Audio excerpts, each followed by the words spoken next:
Blood was seeping through the fine Italian wool of a tailored suit,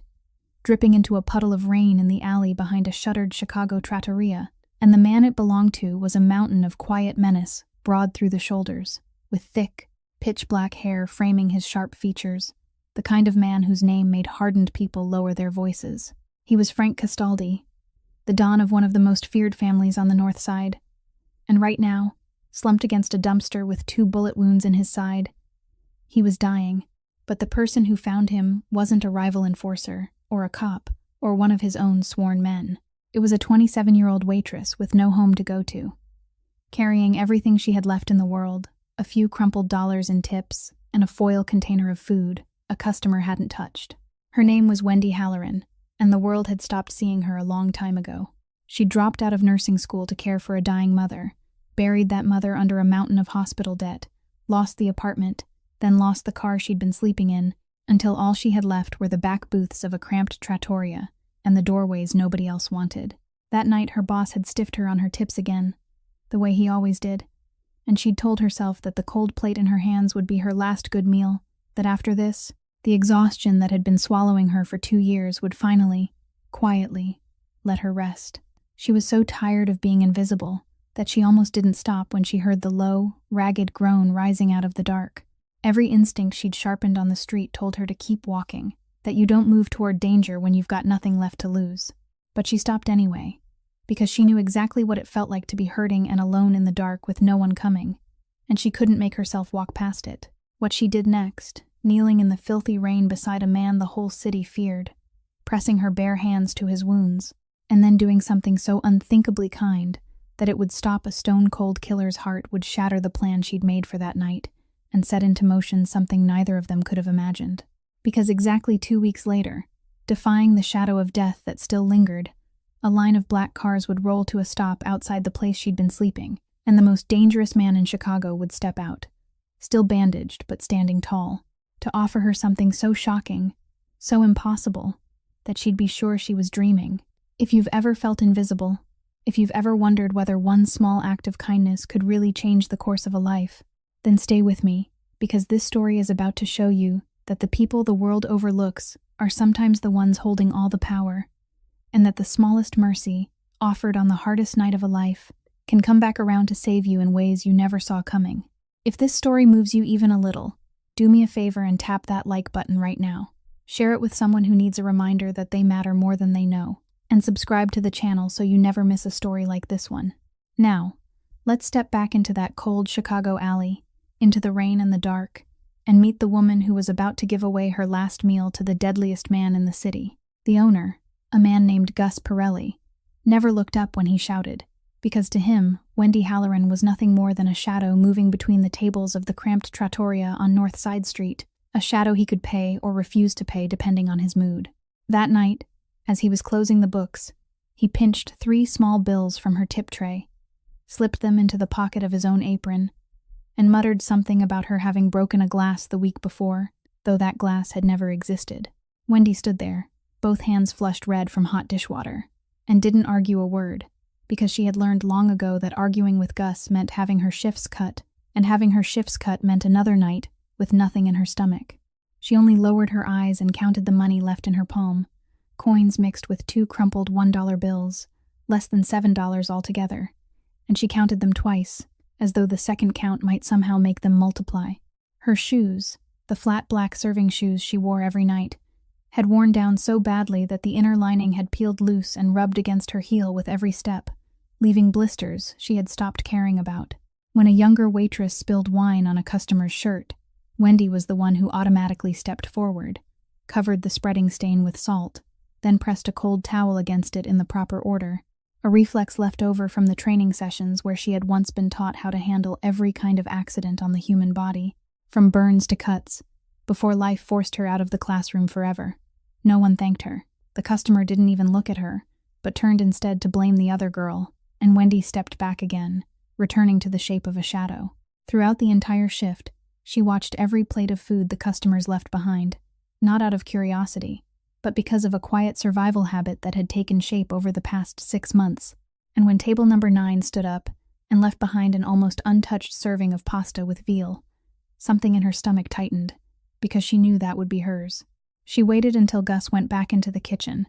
then quickly emptied the still warm food into a foil container, folded the edges neatly, and hid it beneath the thin coat hanging in the corner, her hands moving with the practiced skill of someone accustomed to concealing her own needs from other people's eyes. When the clock neared midnight and the last customers had gone, Gus tossed her the broom and told her to mop the floor before getting out, calling her by the word he always used, not her name, but just the girl, as though the name Wendy were a luxury not worth wasting breath on. She cleaned the floor in silence, each sweep steady and even, and as she worked, she felt the familiar exhaustion rising, not in her legs or her back, but somewhere deeper. A kind of weariness built up through all the months of being looked through as if she didn't exist, all the months of convincing herself tomorrow would be different, while knowing clearly that it wouldn't. When she untied her apron, hung it on the hook, and pulled on the flimsy coat that wasn't warm enough for a damp October night, Gus didn't say goodbye. He only switched off half the lights before she had even reached the door, leaving her to feel her way through the half-darkness for the handle. Outside, rain had begun falling in thin, cold threads, and Wendy stood beneath the awning for a while, clutching the warm food container to her chest as if it were the last possession she had left, her fingers searching in her pocket for the handful of change that was still there, meager and meaningless. She looked out at the street shining with water, at the lit windows of families she didn't know, and she felt strangely weightless, as though she had set down a burden she had carried for so long that she had forgotten how heavy it was, a tired calm with no room left for tears. She pulled her collar higher, stepped down onto the slick, wet stoop, and turned into the shortcut alley behind the restaurant, the short route she took every night to cross the neighborhood, not knowing that ahead of her, in the darkness between the trash bins and the smell of rain mixed with motor oil, something was waiting for her, something that was about to completely rewrite the night she thought she had already understood. Wendy stepped into the alley with the foil container still warm and pressed tightly against her chest, her worn shoes splashing through puddles caught in the cracked asphalt, and the only light came from a distant street lamp spilling through the rain in a dull yellow halo, hazy and blurred, not bright enough to reveal anything clearly except the outlines of trash bins and stained brick walls. She had walked through this alley hundreds of times, and at this hour it was always empty, so when a low, hoarse sound rose from the far end, tangled with the steady patter of the rain, she froze in the middle of a step. It was a groan, broken and heavy, the kind of sound that came from a body fighting against something larger than itself, and every instinct in her tightened at once, like a pulled wire, reminding her that a woman alone late at night should never walk toward sounds like that a dark alley was where terrible things hid, that she had nothing left to defend herself with, and no one would come to save her if everything went wrong. She stood still, her breath thinning into a faint mist in the cold air, and for one moment she meant to turn away and keep walking, just as reason told her to do. But the groan came again, weaker than before, and inside that fading sound was something she recognized at once, a naked loneliness she herself had lived with for too long, the pain of a living thing sinking slowly into the darkness without anyone knowing, and so, almost against her own will, her feet began moving toward the end of the alley instead of away from it. The smell reached her before the sight did, the sharp, metallic stink of fresh blood mingling with the harsh bite of gasoline, and the smell of rain pooled on concrete, a mixture that made her stomach clench and slowed her steps. As her eyes slowly adjusted to the thick darkness, a shape appeared beside the pile of trash bins, much larger than anything she had imagined. A man collapsed with his back against the damp brick wall, his legs stretched out on the wet ground, one large hand pressed hard against his side, as though he were trying to hold something inside his body and keep it from escaping. Even in the murky light, Wendy could see that his dark suit had been finely tailored, the kind of clothing that belonged to a world entirely different from this alley, and she could see the darker patch of fabric spreading around his fingers, the thick dark liquid running in a thin stream down his thigh before blending into the rainwater at his feet, slowly thinning into a pale pink. She had once been taught enough to understand what the two tears in that fabric meant, enough to know that what was leaving this man's body couldn't be put back by anything she held in her hands. His face lifted slightly when he sensed her presence, a hard, angular face, his dark hair cut short and sharp and now plastered down by rain and sweat, his skin frighteningly gray beneath the yellow ring of light. One part of her, the part that had heard too many warnings about men in expensive suits lingering in the city's dark alleys, knew she should be afraid. You knew this man was almost certainly not a decent person, and that her being here could put her in danger in ways she couldn't begin to predict. But when she looked down at him, she didn't see a frightening man, didn't see the monster the stories always spoke of, but only a human being coming apart piece by piece, a wounded living soul slipping toward a boundary she understood better than anyone, utterly alone in the darkness and the rain, with no one coming to his side. And in that moment, standing in the freezing alley with the food container pressed to her chest and her shoes full of water, Wendy knew that no matter how loudly reason screamed, she couldn't turn her back and walk away and leave this man to die alone. Wendy set the foil container down in a dry corner beneath the cover of the trash bins, then knelt beside the man, her knees immediately soaking up the cold from the water pooled across the alley floor. She tore off her thin coat, the only thing still holding a little warmth around her body, folded it into a thick pad, and pressed it against the darkening wound at his side, putting the full weight of her frail frame into both hands to bear down hard, exactly as the reflex had been carved into her memory from those unfinished classes, where she had been taught that the most important thing was always to keep what was inside from getting out. He was so large that her hands looked small and lost against his body, and the fabric beneath her palms quickly grew hot and damp, but she didn't let go. She only clenched her teeth and pressed harder, her short, rapid breaths blending with the sound of the rain. With one hand, she searched her coat pocket, pulled out the cloth napkin she had kept from the restaurant, and a thin roll of personal tape left in her pocket from the last time she had bandaged the blister on her heel. Poor little supplies that were nowhere near enough, but they were everything she had, and she used them with the steady calm of someone long accustomed to making do with far too little. It was just as she was reaching around his side to secure the folded coat in place that the sudden pressure on the wound dragged him awake from the dark place between daze and unconsciousness. A strangled roar broke from his chest, and faster than anyone losing blood should have been able to move, his large hand shot up and seized her wrist, his fingers locking around her like a steel clamp, tight enough that she felt her bones cry out beneath the force. His eyes flew open, bloodshot and wild, sweeping the alley for a threat,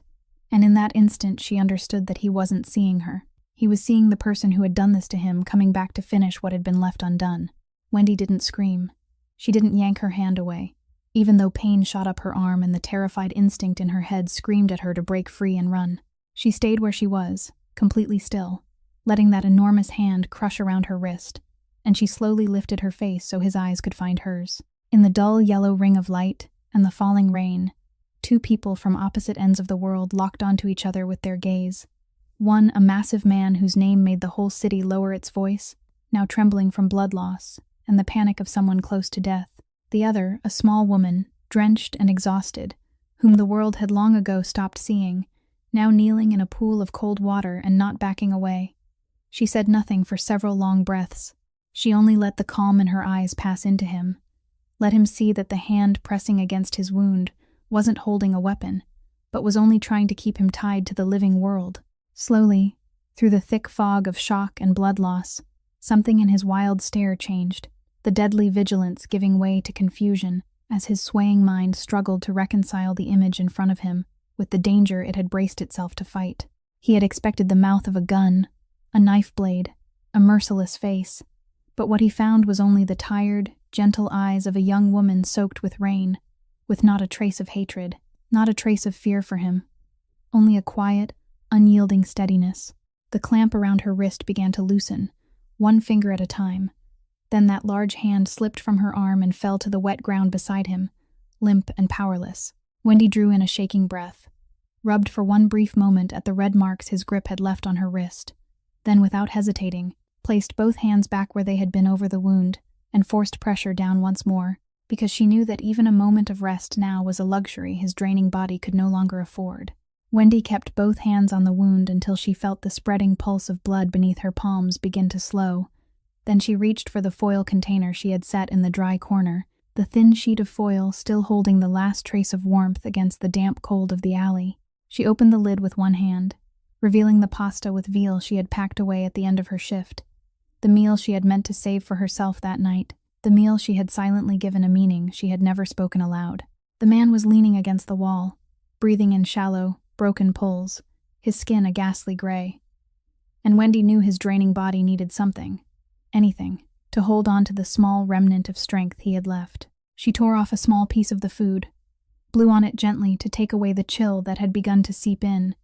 then brought it close to his lips, her voice softly telling him to try, to make just a little effort. It took him a while to understand what she was doing,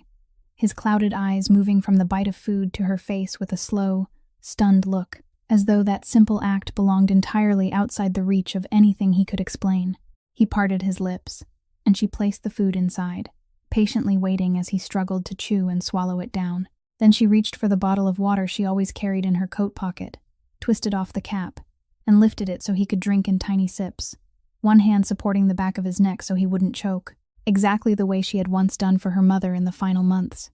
A gesture of care her hands still remembered, even though her mind had tried to forget. The man drank, then accepted another small bite,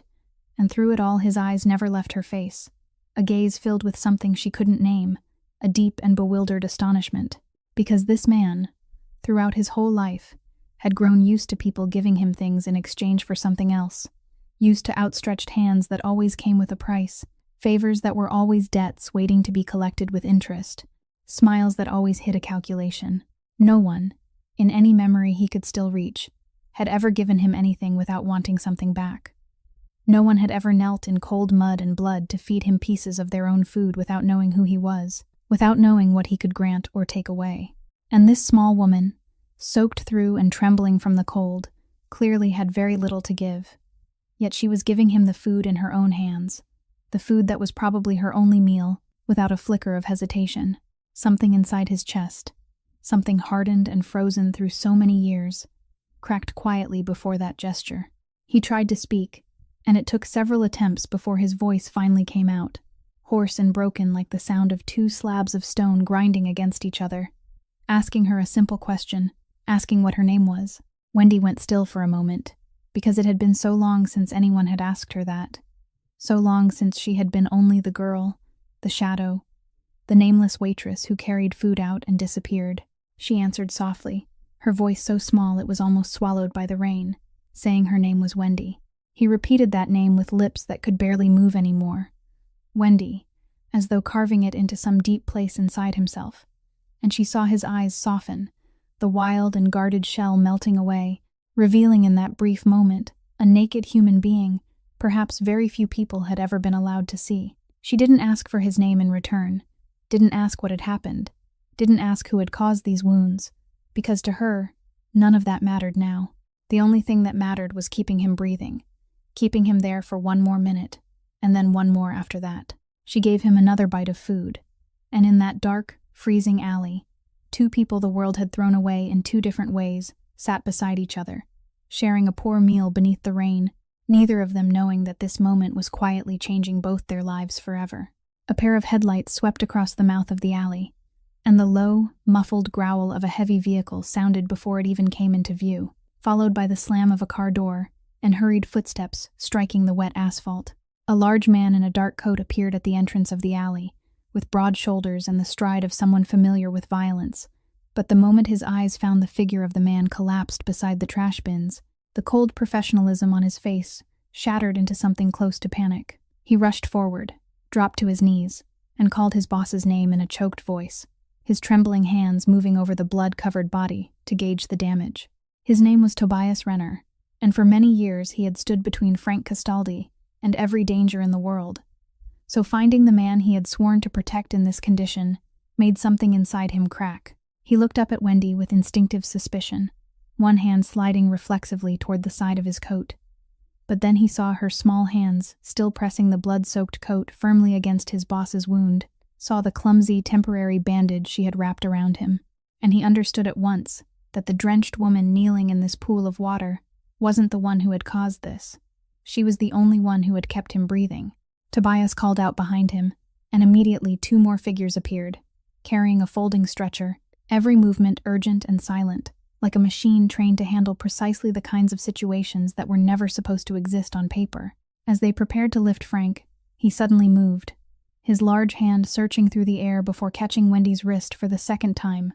But this time, it wasn't the steel clamp of a panicked man. It was a weak grip, almost gentle. His clouded eyes tried to hold hers through the fog of blood loss, and he pulled her hand closer, pressing a small metal object still warm from his body into her palm. It was a heavy signet ring, crafted from antique silver, that gleamed faintly despite the years, its face engraved with a symbol she didn't have time to see clearly in the dark, an old family crest with sharp lines that carried the weight of power and history. He folded her thin, frozen fingers around the ring, squeezed lightly, and with the last shred of breath he had left, whispered a sentence so hoarse that she had to lean close to hear it, saying that he never forgot a debt. Wendy looked at him, then at the cold metal object in her palm, and she almost wanted to give it back. Wanted to say that she hadn't done anything that deserved repayment, that she didn't need anything at all, but Tobias and the other two men had already lifted him onto the stretcher. And that chance slipped away. She stood, her legs numb from kneeling in the cold for too long, and told herself that the words he had just spoken were only the delirium of a man who had lost too much blood, a meaningless promise uttered from the border between life and death, something that would vanish as soon as he woke and forgot this alley had ever existed. Tobias paused for a beat before leaving, turned to look at her with an expression she couldn't read, a mixture of gratitude and something sharper, as though he were carving her face into his memory. He asked if she was all right, and when she only gave a faint shake of her head, he nodded once, decisively, then turned away and followed the stretcher toward the mouth of the alley. The car doors slammed again, the engine roared,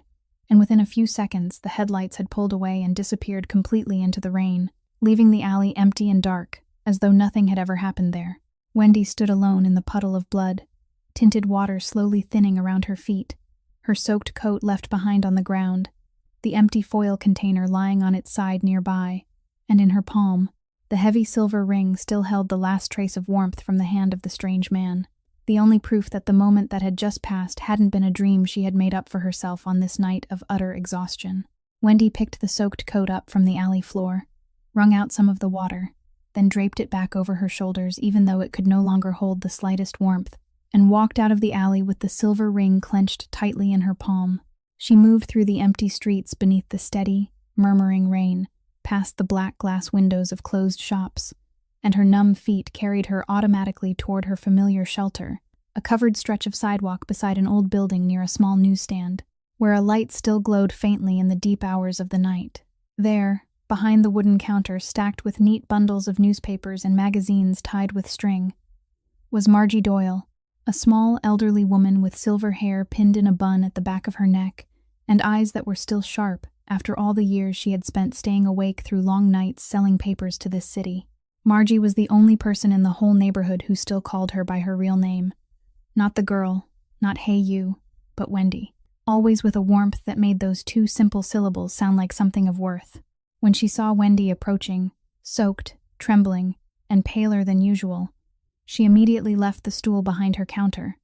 poured a cup of hot tea from her old thermos, and pressed it into Wendy's frozen hands without asking too many questions, because Margie understood that there were nights when people needed warmth more than they needed questions. Wendy held the cup, letting the heat seep through the palm that held the ring, and for the first time in that entire long night, she felt something inside her chest loosen just a little. Margie saw at once that something was different about the girl tonight,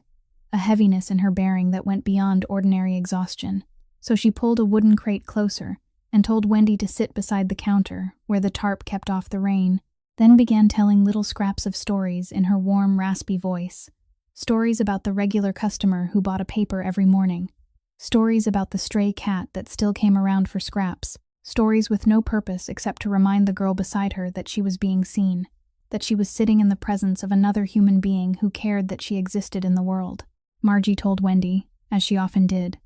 that the darkest nights were always the longest, but they always ended too.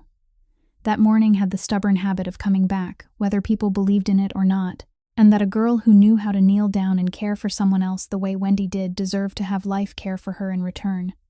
no matter how far away that sounded right now. Wendy didn't tell her about the alley, didn't tell her about the man or the ring,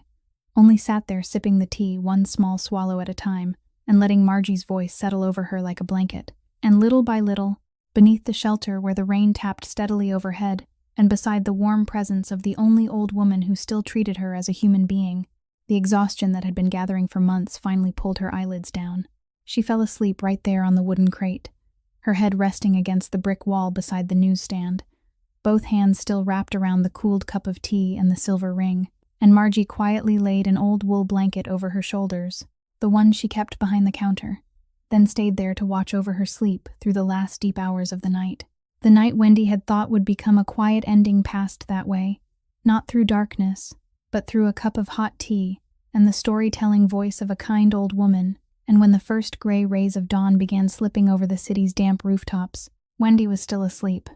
still breathing, still here, unaware that while this morning brought temporary quiet, her life was already on a countdown toward a day she could never have imagined. 2 weeks had passed, and the first rays of an autumn sunlight hadn't yet had time to warm the pavement when a line of glossy black cars rolled slowly onto the empty street, one after another pulling to the curb, directly in front of the covered stretch of sidewalk beside Margie's newsstand,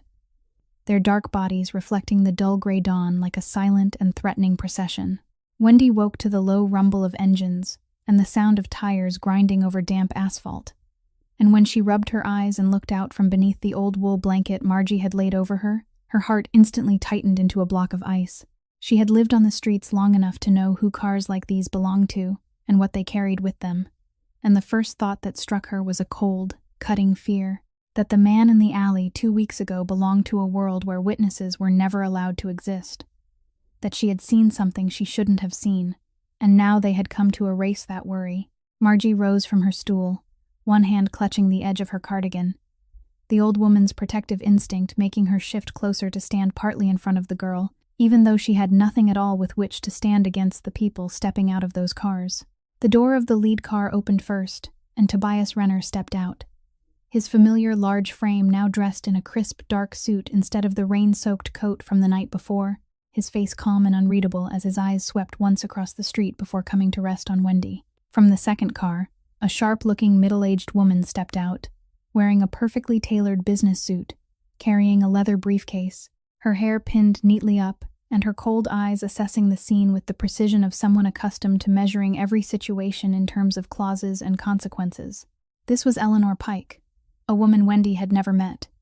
but whose bearing radiated an authority that only made her more confused. And then the rear door of the first car opened. A large hand gripped the frame, and the man from the alley 2 weeks ago stepped down onto the street, leaning slightly on a silver-headed cane, his frame rigid with the effort to stand upright. Wendy could almost not believe her eyes, because the man beside whom she had knelt, the man she had thought might not survive, was standing there now, his face still frighteningly pale, and one hand unconsciously pressing against his side,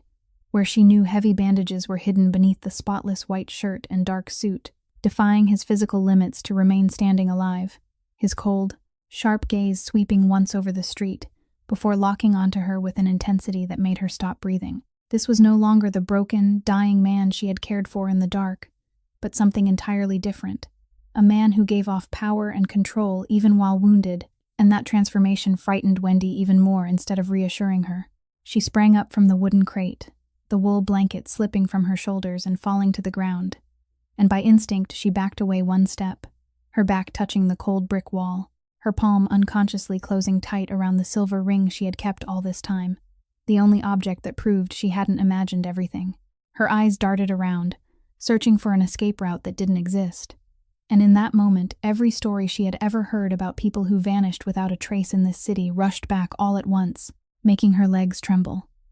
The man began walking toward her with a slight halt in his stride, each step slow, rigid, and visibly measured because of the raw wound at his side, with Tobias moving instinctively closer, as if ready to catch him if his strength failed, his people keeping their distance behind him as though they had been ordered to, and Margie spoke up in a trembling voice that tried to sound firm, asking what they wanted as she stood between him and the girl. He stopped a few steps away from Wendy,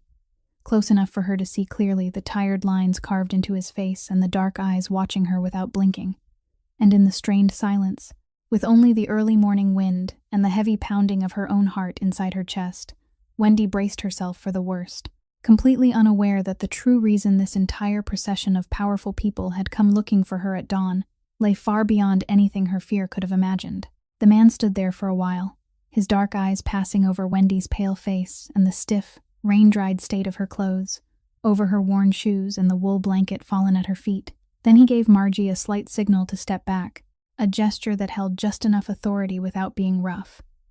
A silent assurance that the old woman didn't need to protect anyone. He introduced himself in a deep, hoarse voice that was far steadier now than the broken whispers in the alley, saying his name was Frank Castaldi, and he watched to see whether that name stirred anything in her eyes. But Wendy only looked at him with empty confusion, because to her that name meant nothing except that it belonged to the man she had saved. He went on, saying that on that fateful night she had kept him alive when she had no reason to do so, that she had given him her own food and knelt in cold blood to press against a stranger's wound without knowing who he was, and that in the whole long stretch of his life he had never encountered an act like that, not once. Wendy opened her mouth to say that she had only done what anyone should have done, but he raised one hand to stop her, and what he said next froze every thought inside her head. In a calm, clear voice so composed it chilled her, without the slightest hesitation, without any sign of reckless emotion, Frank Castaldi said he had come here to ask her to marry him. For one long moment, the street seemed to stop breathing, leaving only the sound of the early wind slipping beneath the awnings and the pounding of Wendy's heart in her ears, and she simply stood there looking at him, waiting for some sign that she had heard wrong, or that this was some cruel joke she hadn't yet understood. But his face didn't change. There was no smile, no glimmer of mockery, only the absolute seriousness of a man saying something he had weighed carefully and already decided. Behind him, Eleanor Pike quietly opened the leather briefcase, as though the necessary papers had already been prepared. And that small detail, that cold and calculated readiness, somehow made the proposal even harder to believe rather than easier. A faint laugh slipped out of Wendy, trembling and almost choked, the reaction of someone who no longer knew how to process what was happening, and she shook her head, saying she must still be asleep, that this had to be some strange dream born from exhaustion, because powerful men in expensive suits didn't simply appear at a newsstand at dawn to propose marriage to a homeless waitress. They had met only once in the dark. Frank didn't laugh with her, and he didn't appear offended. He only stood there patiently and let her reaction run its course, his eyes never leaving her face, and when she fell silent again, he repeated the proposal in that same calm voice, word by word, so she would understand that he was completely serious and that this wasn't a hallucination. Wendy looked toward Margie for help, as though hoping the old woman would say they had both misheard him. But Margie was standing frozen too, her aged eyes wide as she looked from him to the girl with no less astonishment. The panic Wendy had felt before now shifted into a strange dizziness, a complete loss of direction, because she had prepared herself for death, for threats, for any terrible thing these black cars might have brought with them, but she had absolutely not prepared herself for this. There was no pattern in her mind that could help her understand why someone like him would ask such a thing of someone like her. She tightened her grip around the silver ring in her palm until the metal edge pressed into her skin, as though that small, sharp pain could anchor her to reality, and she looked straight into Frank Castaldi's unreadable dark eyes, searching for an explanation, a motive, something that could make this insane moment mean anything at all, unaware that behind that cold proposal lay an entire web of reasons he had not yet spoken aloud. Frank signaled for Tobias and Eleanor to step several more paces away, far enough that the conversation was left only between him and Wendy beneath the covered stretch of sidewalk, with Margie standing beside them. Then he lowered his voice to a deeper level, taking away some of the cold sharpness from before and replacing it with a naked kind of honesty. He said he wouldn't insult her intelligence by pretending this was a proposal made out of love, because he knew she was clear-headed enough not to believe such a thing, and a person who had lived the way she had deserved the truth, instead of a pretty story. The truth, he said, was that 2 weeks ago he hadn't been in an accident. He had been betrayed, shot by someone within his most trusted circle, a man he had trusted for many years, and those 2 bullets were supposed to end his life in that alley, so the other man could take everything he had built. He said that now he couldn't trust anyone in his world, because anyone could be bought, threatened, or already willing to turn against him, and that he needed someone beside him who stood entirely outside that world, someone with no ties to any faction, owing loyalty to no one, someone his enemies couldn't trap or use. A wife, under the law, held positions and privileges no bodyguard or lawyer could ever have, and he needed that exact place filled by someone he could trust, and the only person in this world who had just proven unconditional goodness toward him was the girl who had knelt in blood to save a stranger. Wendy listened to all of it, and when he finished, something hot rose inside her. Not fear, but a smoldering anger mixed with hurt, because behind all those bluntly honest words, what she heard was that she was being chosen because she was convenient, because she was a clean piece on the board no one had touched yet, because she was nameless and harmless and therefore useful. She told him, her voice shaking but steady, that she might be poor and she might have hit bottom, but she wasn't an object for someone to pick up and use because it suited his needs, wasn't a tool for him to place in the proper position on his chessboard, that she was still a human being even if the world had forgotten that a long time ago. Frank didn't argue. He didn't become angry at her resistance, and that was precisely what confused her, because he only looked at her for a long while with those dark eyes, then said more softly that he knew she wasn't an object, and that it was exactly because she never treated anyone like an object, not even a dying stranger who owed her nothing, that he was standing here. He said that all his life he had been used to seeing other people as numbers, as values that could be bought and sold, and she was the first person in many years who had made him look again, the first person he had met whom he truly saw instead of merely calculated. And it was that statement, not the unspoken promises of money or safety he left waiting behind it, that touched some deep place inside Wendy. She had locked away long ago, because it had been so long since anyone had truly seen her, so long since anyone had treated her existence as something that mattered. And now the first person to do that was this frightening man, on the strangest dawn of her life. She thought of last night, of the emptiness she had carried with her into the alley, of how one small act of kindness had pulled her through until morning, and she realized that perhaps what she needed wasn't a gentle escape, but a reason to keep walking, something that needed her, a place in this world where she was no longer invisible. She looked at Margie, then down at the silver ring in her palm, and after a long silence that seemed to stretch without end, Wendy lifted her face, looked straight into Frank Castaldi's eyes, and softly said that she agreed, not because of what he could give her, but because for the first time in a very long while, she felt she was being seen as a human being. Wendy stepped into Frank Castaldi's penthouse a few days later, with the feeling of someone who had wandered into a world that had existed only inside the lit windows she used to look at from the street. It occupied an entire floor at the top of a skyscraper, overlooking Lake Michigan, the water stretching all the way to the horizon, with marble floors cool beneath the new shoes Eleanor Pike had arranged for her, walls hung with paintings, and a wealthy silence covering everything, the kind of silence found in places where money had bought even quiet itself. The contrast with the damp awnings and wooden crates of her old life was so great it almost made her dizzy. But Wendy didn't allow herself to be swept away by the splendor, because years spent at the bottom had taught her that every beautiful thing had its price, and every gift had to be examined carefully before being accepted. She noticed everything with the guarded eye life had tempered in her, noticed the silent men standing watch in the corners, noticed the way every conversation stopped when she entered a room, noticed that behind the velvet and crystal was a machine of power, running by hidden rules she was only beginning to dimly recognize. What surprised her most wasn't the luxury, but the way people treated her, because for the first time in her nearest memory, people called her by name. People bowed their heads when she passed. People asked what she wanted and truly waited for her answer. And the strange new title of the woman who was about to marry Frank Castaldi wrapped around her like a layer of armor, making the whole world suddenly see her after all those months of treating her like air. She didn't let that soften her in some naive way, didn't fool herself into thinking she had stepped into a fairy tale, because she understood clearly that this respect wasn't being given to Wendy the person, but to the position she was about to hold, and that in a world like this, respect could turn into hostility overnight. It was on that first day, as Frank led her through the vast living room, that a man stepped forward to greet them, polished and courteous in a perfectly tailored suit, his neatly combed hair touched with silver, and a warm smile already waiting on his lips. Frank introduced him as Carmine Vale, the family's longtime advisor,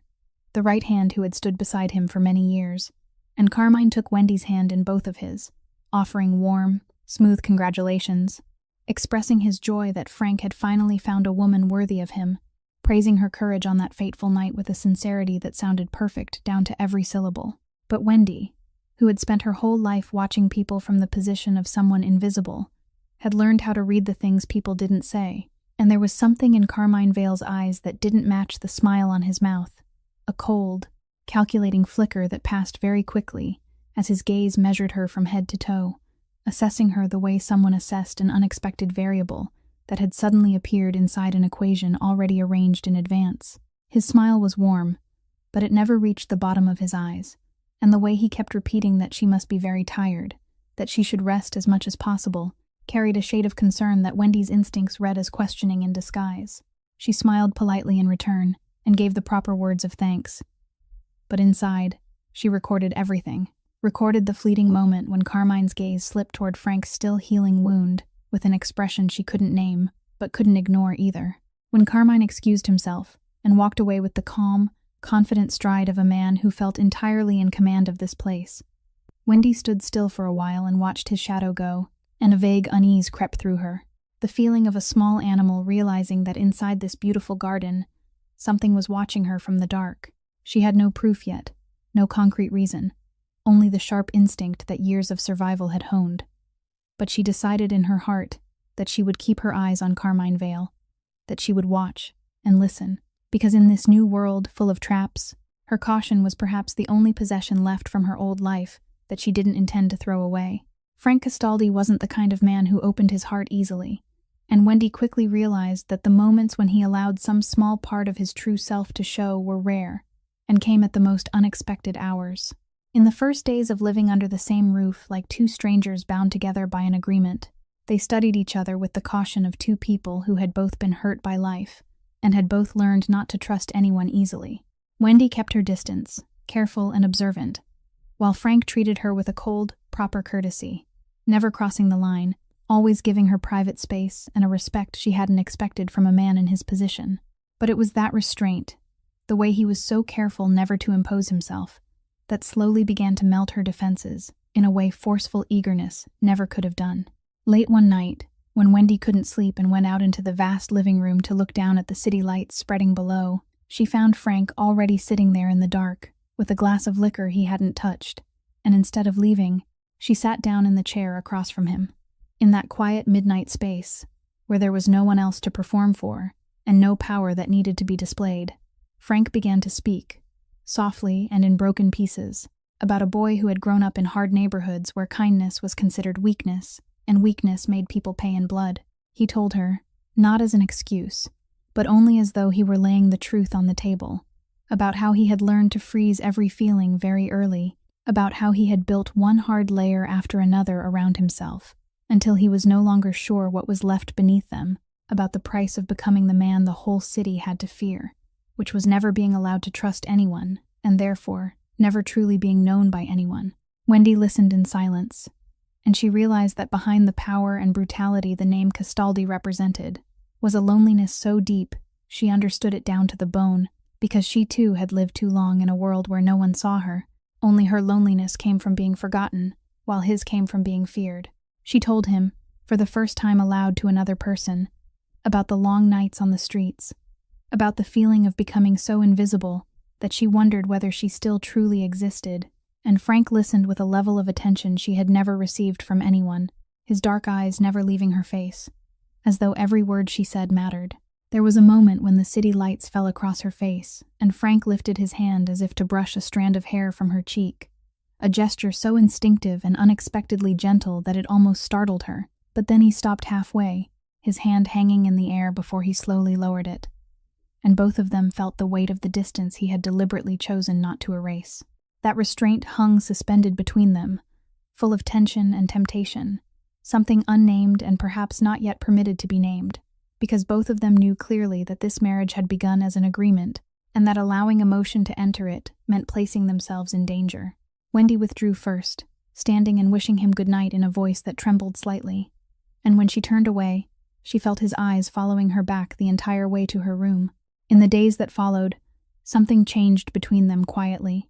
breakfasts lasting a little longer, conversations growing a little deeper, silences becoming comfortable instead of strained. But both of them held on to a wounded caution, feeling their way toward each other step by step like two people walking over thin ice, knowing that beneath their feet was deep water, and that once they fell in, there would be no going back. And while that fragile, newly opening affection slowly grew between two wounded people,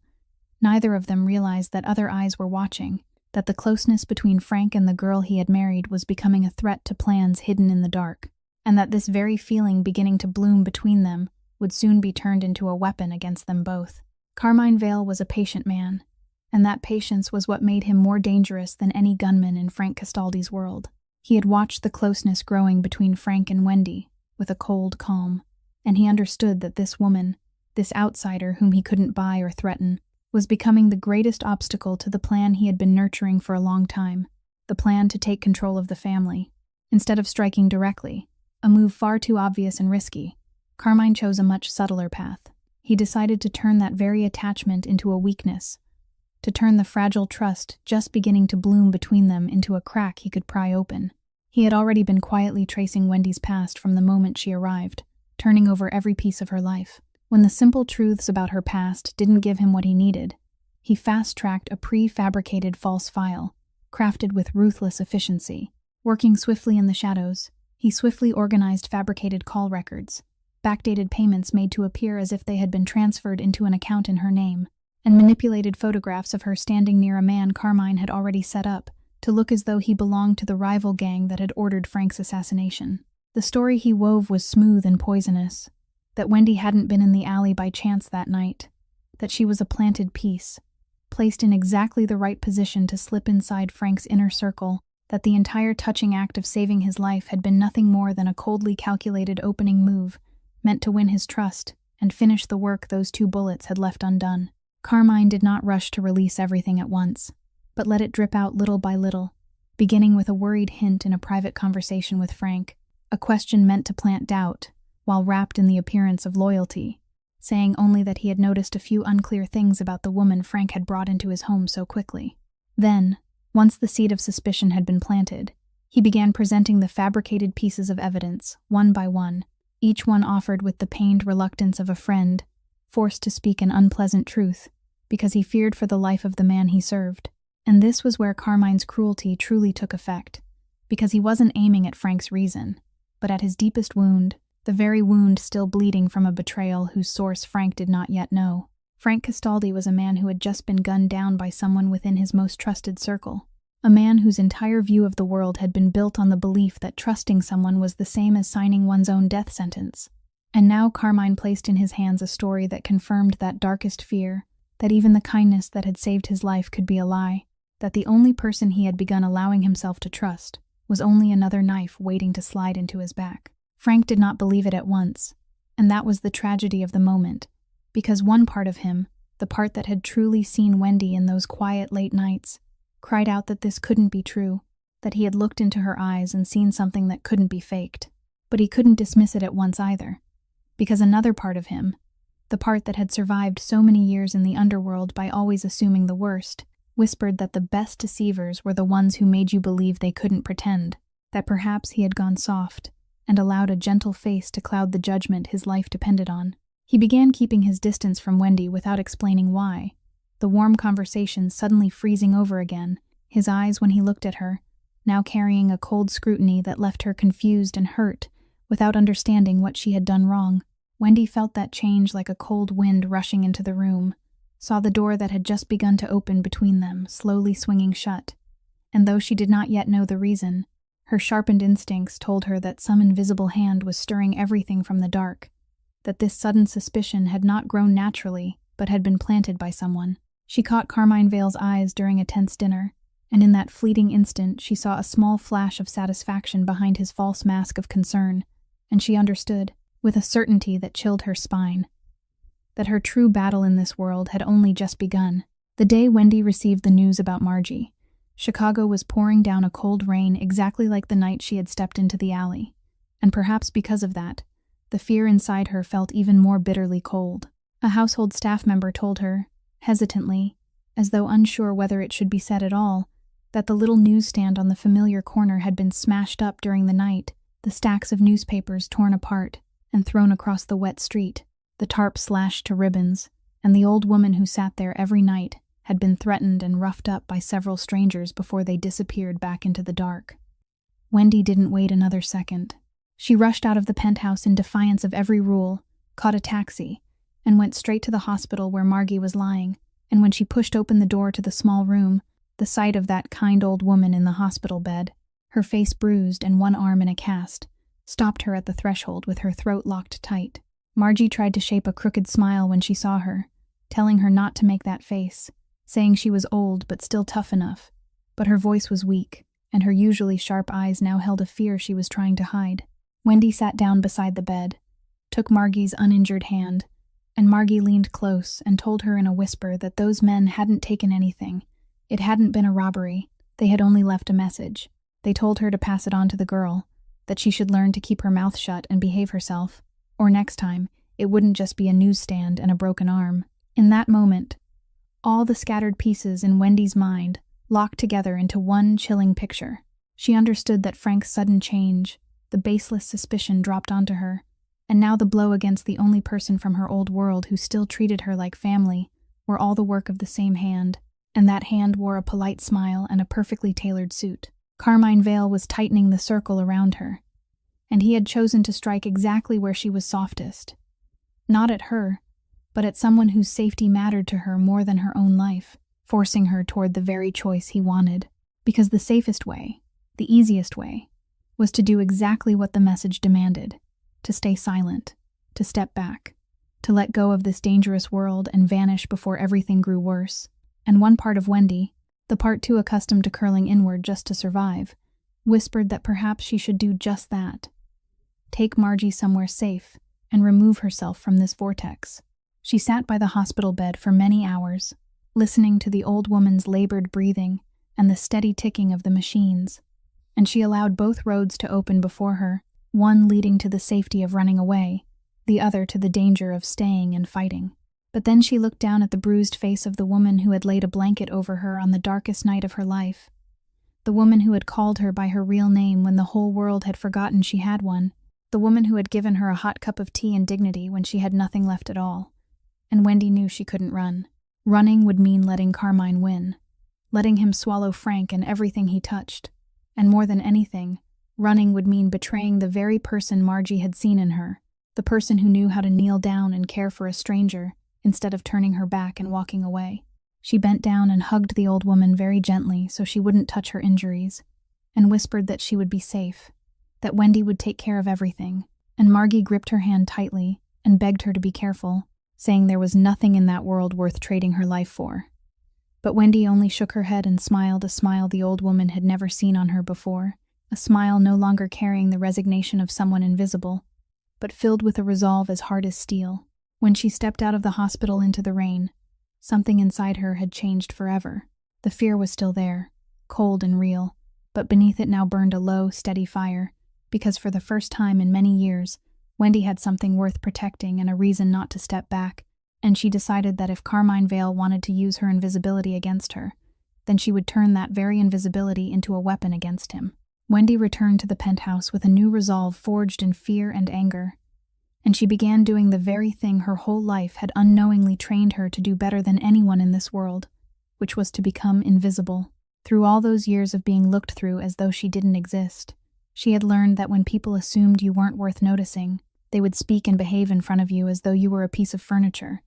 and Carmine Vale and his men were no exception. She played the part of a wounded and confused future wife, quietly withdrawing from conversations, lowering her head and wearing the expression of someone who had accepted Frank's coldness without daring to resist. And it was precisely that disguise that made the men around Carmine stop guarding themselves in front of her. She began to notice everything with the sharpness of someone who had once had to read every tiny gesture in order to survive, remembering who entered which rooms, who whispered to whom in shadowed corners. The phone calls, Carmine stepped out onto the balcony to take in a lowered voice, the names that were mentioned, and then hastily swallowed back when someone came too close. She carried tea and coffee into the rooms where men discussed business, moving slowly and quietly, lingering a little longer than necessary while pouring, and they continued talking right in front of her, because to them, she was only the familiar shadow of a waitress, the very role she had been playing all her life.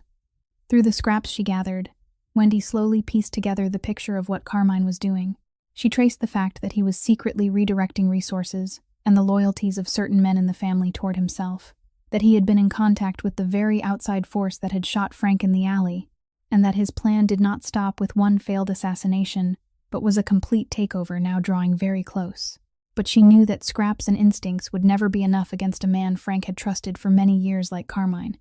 that to turn the board over she needed something undeniable, something as hard as steel. She began paying attention to the private office Carmine used whenever he came to the penthouse, and she patiently studied his habits until she learned the stretches of time when that room was empty. She did not act rashly. She did not take foolish risks. She waited for the right moment with the patience of someone who had learned that haste was a luxury the weak could not afford. When the chance came, on an afternoon when Carmine left with most of his people to handle a matter outside, Wendy carried a tray as though she were going in to clean and slipped silently into that room, her heart pounding,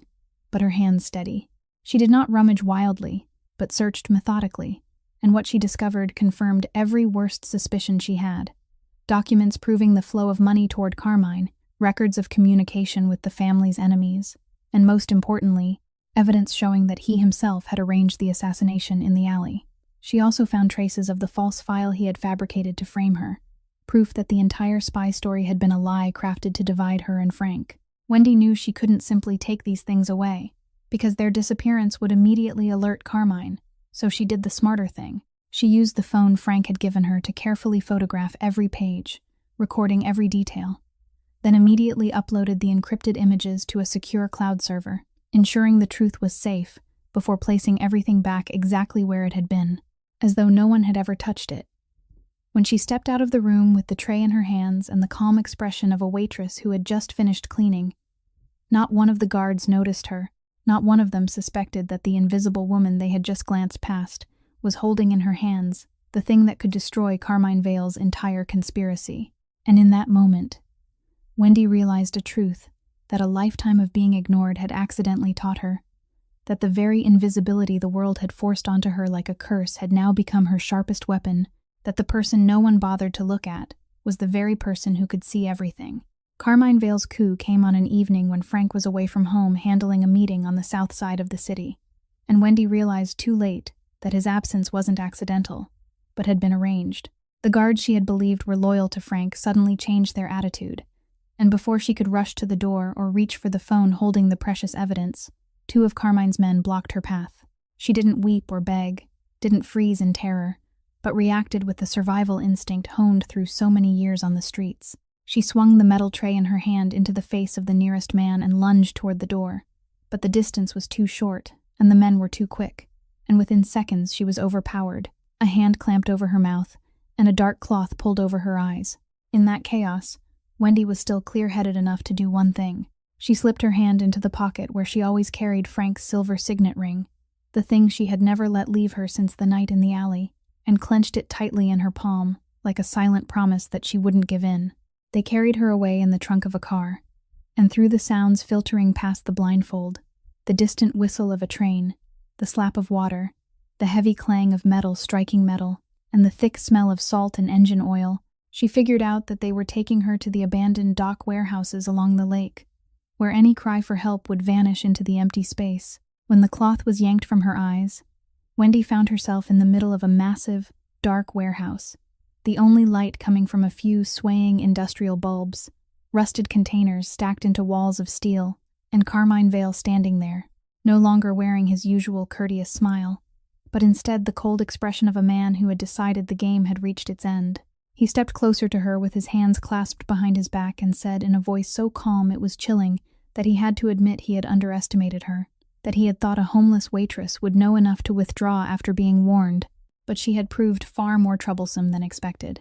Wendy didn't lower her head. She stood straight even though her hands were bound and looked directly into his eyes, telling him he had made a mistake when he thought hurting an old woman who sold newspapers would frighten her, that all it had done was make her more certain of who he truly was. Carmine gave a faint laugh, a sound with no warmth in it, and said that none of that mattered anymore, because tonight, Frank Castaldi would come here looking for his fiancée, and this time there would be no kind girl kneeling down to save him. This time, he would finish the work the alley had left undone, and she would be only an unfortunate loss in the story Carmine would tell afterward. Wendy understood that she had been turned into bait, that this entire abduction was a trap set for Frank, and the fear inside her now wasn't for herself, but for the man who was about to rush into death to save her. But she didn't let that fear paralyze her. Instead, she forced her mind to work, observing every detail of the warehouse, counting Carmine's men, memorizing the exits and the shadowed corners, because she knew that if there was any chance at all to change the outcome, she had to be ready to seize it. She still held the signet ring tightly in her bound palm, and in the darkness, she quietly worked at the rope around her wrists, rubbing it against a sharp metal edge of the container behind her back. Little by little, patiently and silently, exactly the way she had done everything in her life, quietly and without anyone noticing. Carmine turned away to order his men into position for the ambush, confident that every piece had fallen into its proper place, that the woman tied in the corner was only a helpless hostage, waiting for fate to decide. But that was his final and greatest mistake, because he was still looking at Wendy the same way the whole world had always looked at her, as something invisible and not worth noticing. And he didn't know that within that very contempt, the woman he had imprisoned was quietly turning herself from prey into something far more dangerous, waiting for the moment to prove that the one considered weakest in this room was the very one he should have feared most. Tobias Renner was the first to burst into the warehouse, and he did not come alone. The great metal door was ripped from its hinges, and the remaining men loyal to the Castaldi family poured in behind him in a formation that was clean and cold, not a chaotic crowd, but men who knew exactly what they were doing. Carmine Vale spun around, the confidence on his face cracking for the first time, because the ambush he had laid had been turned back on him. And then Frank Castaldi walked in, steady on his own 2 feet, his raw wound tightly bound beneath his shirt but ignored through sheer willpower, his dark eyes sweeping across the warehouse until they found Wendy in the corner, and something both relieved and icy passed over his face. It turned out Wendy had not been passively waiting to die, because the moment she had finished taking the photographs in his office, she had immediately sent them to the one person she believed could not be bought, and Tobias had brought them to Frank, along with Eleanor Pike. Carmine tried to salvage the moment, his voice returning to its familiar, smooth, and persuasive tone, as he told Frank that this was a misunderstanding, that the woman over there was the real traitor who had trapped both of them, but this time those polished words fell into emptiness. Frank only looked at him for a long while, then said quietly that he had read everything Carmine had hidden in his office, had seen the money trail, had seen the contact with the enemy, had seen the false file Carmine himself had created, and that Carmine's greatest mistake had not been betraying him, but underestimating the woman who had seen through him when no one else could. Carmine's men, realizing that the balance had shifted, and that they were standing on the losing side, lowered their weapons one by one, and the confrontation ended far more quickly and cleanly than the storm Carmine had imagined. Not in a bloodbath, but in the quiet collapse of a conspiracy laid bare. There was one brief moment when Carmine, in desperation, reached toward the flap of his jacket where a weapon was hidden, but Tobias was faster, and with one decisive, unshowy movement, the threat was neutralized. Carmine was forced down onto the cold concrete floor, and the last of his resistance went out. Frank came to Wendy, and she had already rubbed through most of the rope herself, her wrists scraped and bleeding from hours of patient friction against the edge of the container, and when he loosened what remained, he saw in her swollen palm the silver signet ring she had kept clenched from the very beginning, and something in his eyes softened in a way she had never seen before. But Frank Castaldi understood that in the modern world, a true victory could not be secured by fists alone, because a defeated Carmine left free would still be a danger that could rise again, so he had prepared a move the traitor had never expected. Eleanor Pike, who had been working quietly for days to turn the photographs Wendy had taken into a solid legal file, had contacted the federal authorities because the evidence of Carmine's collusion with outside criminal organizations, the illegal money trail, and the conspiracy to commit murder was exactly the kind of thing federal organized crime laws had been created to punish. When sirens rose outside the warehouse and red and blue lights swept across the steel walls, Carmine Vale looked up with the horror of a man who finally understood that he had not been brought down by a bullet in the dark, but by something far more final, by the law and by undeniable evidence gathered by the very woman he had despised. Federal agents entered and read the arrest warrant, and Carmine was led away in handcuffs, not like a ghost vanishing without a trace in the old underworld way, but like a criminal who would have to face justice in daylight, a complete and inescapable fall. Frank stood watching, one hand supporting Wendy as she swayed from exhaustion, and he knew that with this evidence, not only Carmine but also the outside force that had ordered the shooting would be dragged down with him, that the threat had been removed completely in a way mere violence could never have achieved. As the warehouse slowly emptied, and only the soft slap of lake water remained outside, Frank turned to Wendy and looked at the small woman who had saved his life twice, once with compassion in the alley, and once with a mind and courage that his entire empire of armed men had not possessed. And for the first time in many years, The man whose name made the whole city lower its voice could not find a single word to say. Frank walked to Wendy in the warehouse that had now fallen silent, and he called her by the name only the two of them knew, the name that had formed during those quiet late nights when they had both allowed the armor around themselves to loosen. Wendy lifted her eyes to him, and instead of saying anything, she slowly opened her swollen hand, revealing the silver signet ring that had pressed its shape into her skin through all the hours that had just passed, and she softly said that she had kept it, that she had always kept it since that night in the alley. Frank looked at the ring and then looked at her, and something inside the man who had once frozen every feeling finally melted completely. He knelt there on the cold concrete floor, bringing himself level with her eyes, and this time when he asked her to marry him, there was no agreement left, no calculation, no cold armor from the dawn outside the newsstand, only a bare human being speaking to the woman who had seen who he truly was and had saved his life twice. He said he had married her because he needed someone he could trust, but now he was asking to marry her again for a completely different reason, because she was the first person who had made him want to become a better man, because she had taught him that the greatest strength did not lie in the fear people spread,